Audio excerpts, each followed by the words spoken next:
So dear student, हम देखने वाले हैं सीपीसीटी की क्लास, जिसमें आज हम देखने वाले हैं इनपुट और आउटपुट डिवाइस। इसके लिए एक हमें सिंपल सी चीज़ सीखना है पहले तो, कि कंप्यूटर में जो भी हम एंटर करते हैं, क्या कंप्यूटर में जो भी हम इंस्ट्रक्शंस देते हैं वो क्या कहलाता है?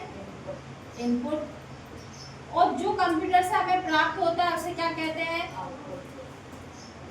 इसे बोलते हैं अपन क्या? रिजल्ट। ठीक है। अब हम आपको एक चीज, एक थ्योरी बताने वाले हैं कि आप हमेशा ध्यान रखना कि कंप्यूटर में हम जो भी इनपुट कर रहे हैं, इस टाइप से हम डायग्राम बना रहे हैं कि जो हम हैं वो ये रहा ह्यूमन। ठीक है, ह्यूमन लैंग्वेज। ह्यूमन लैंग्वेज व्यक्ति क्या करेगा? टाइप करेगा। किस में करेगा? इनपुट डिवाइस में। किसमें करेगा? इनपुट डिवाइस में। अब यहाँ कोई भी इनपुट डिवाइस हो सकती है, माउस भी हो सकता है, कीबोर्ड भी हो सकता है, और अन्य इनपुट डिवाइस भी हो सकती है। पर्टिकुलर अपन ना कीबोर्ड की बोल सकते हैं, ना माउस की ये बोल सकते हैं। अब जैसे ह्यूमन जो व्यक्ति है वो अपनी भाषा में क्या करेगा? टाइप करेगा। तो ह्यूमन लैंग्वेज कौन सी होती है? High level language. क्लियर है यहाँ से? अब हमने यहाँ से कोई भी चीज कंप्यूटर में क्या की? इनपुट की। तो हमारा टॉपिक क्या है? इनपुट। कंप्यूटर को कुछ भी डाटा और इंस्ट्रक्ट, और हम इंसान देख क्या रहे हैं? Data and instructions. क्लियर है? जो हम कंप्यूटर को डाटा और निर्देश जो भी हम भेजते हैं वो किस में भेजते हैं? हाई लेवल लैंग्वेज में। किसके द्वारा? ह्यूमन, मतलब व्यक्ति के द्वारा। कहाँ भेजते हैं? इनपुट डिवाइस में। जैसे हम इनपुट डिवाइस में पुट करते हैं तो डाटा इंस्ट्रक्शन सीधे कहाँ जाता है? आउटपुट। सॉरी, किस में जाएगा? सीपीयू में। किस में जाएगा? अब यहाँ क्या रहेगा? ये किस में चेंज करेगा?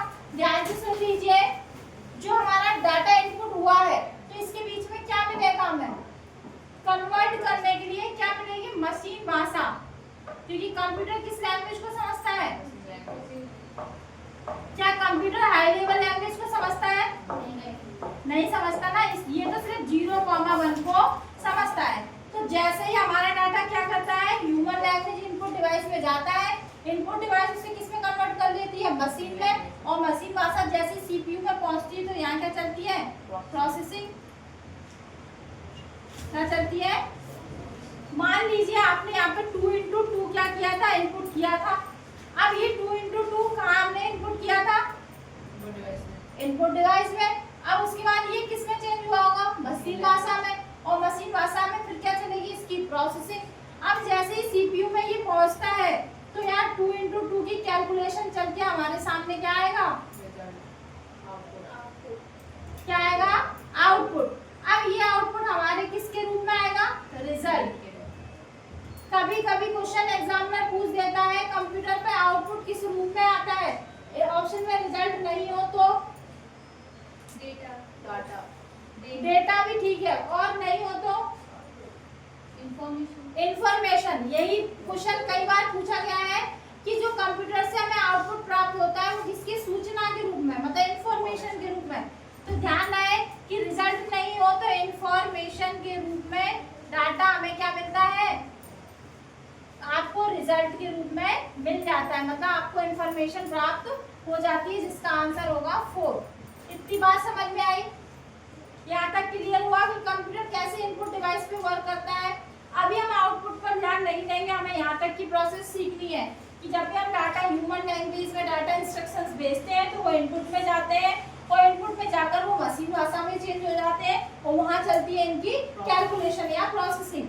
अब एक वेरी मोस्ट जो पूछा जाता है, यहाँ स्टार बना के, all input and output device are peripheral devices. तो जितनी भी इनपुट और आउटपुट डिवाइस है वो पेरिफेरल डिवाइस है। अब इस वर्ड का एक मतलब समझ लो। पेरिफेरल क्या होता है कि कंप्यूटर में जब हम कोई चीज काम करते हैं, मान लीजिए कंप्यूटर है हमारे पास, और कंप्यूटर के रूप मॉनिटर है, कीबोर्ड है और माउस है और सीपीयू है। ये कंपोनेंट्स हमारे पास है। ये सभी कंपोनेंट्स किससे जुड़े हैं? सीपीयू से। अब आपके कंप्यूटर में काम शुरू हो जाएगा, बिल्कुल हो जाएगा। आप यहाँ से टाइपिंग भी कर सकते हैं कीबोर्ड से और क्लिकिंग कर सकते हैं माउस से, और प्रोसेसिंग चलेगी आपकी सीपीयू में और यहाँ मॉनिटर पे आपको रिजल्ट शो होने लगेगा। अब ये 4 इंपोर्टेंट कंपोनेंट्स तो आपके सामने हैं, लेकिन बाय चांस आपने कभी कंप्यूटर पे अपना रिजल्ट देखा और उस रिजल्ट का आप एक फोटोकॉपी चाहते हैं, तो आप क्या करेंगे? उसकी हार्ड कॉपी निकालेंगे। तो आपको किसको कनेक्टिविटी देनी पड़ेगी? प्रिंटर को। किसको देनी पड़ेगी? प्रिंटर को। तो क्या प्रिंटर अगर हम हटा दें कंप्यूटर से, क्या कंप्यूटर चलेगा? नहीं, बिल्कुल चलेगा। क्या उसे कोई फर्क पड़ेगा? प्रिंटर हो, बायोमेट्रिक थंब हो, मतलब मिंत्रा मशीन वगैरह हो या स्कैनर्स हो, जरूरत पड़ने पर जो चीजें हम ऐड करें, बाहरी जो डिवाइस होती है कंप्यूटर की, बाहरी और एक्सटर्नल डिवाइसेज जो होती है, जो अपन को जब जरूरत होती है तब अपन यूज करते हैं, वो कौन सी कहलाती है? Peripheral device. क्लियर है? और जो अपने नॉर्मली यूज रहती है वो तो है, लेकिन जो जरूरत पड़ने पर यूज की जाए तो वो पेरिफेरल डिवाइस कहलाती है। यहाँ तक क्लियर हुआ? अब इसके बाद हमारा रियल टॉपिक शुरू होगा, इनपुट और आउटपुट, जिसका डायग्राम अभी हम बनाने वाले हैं।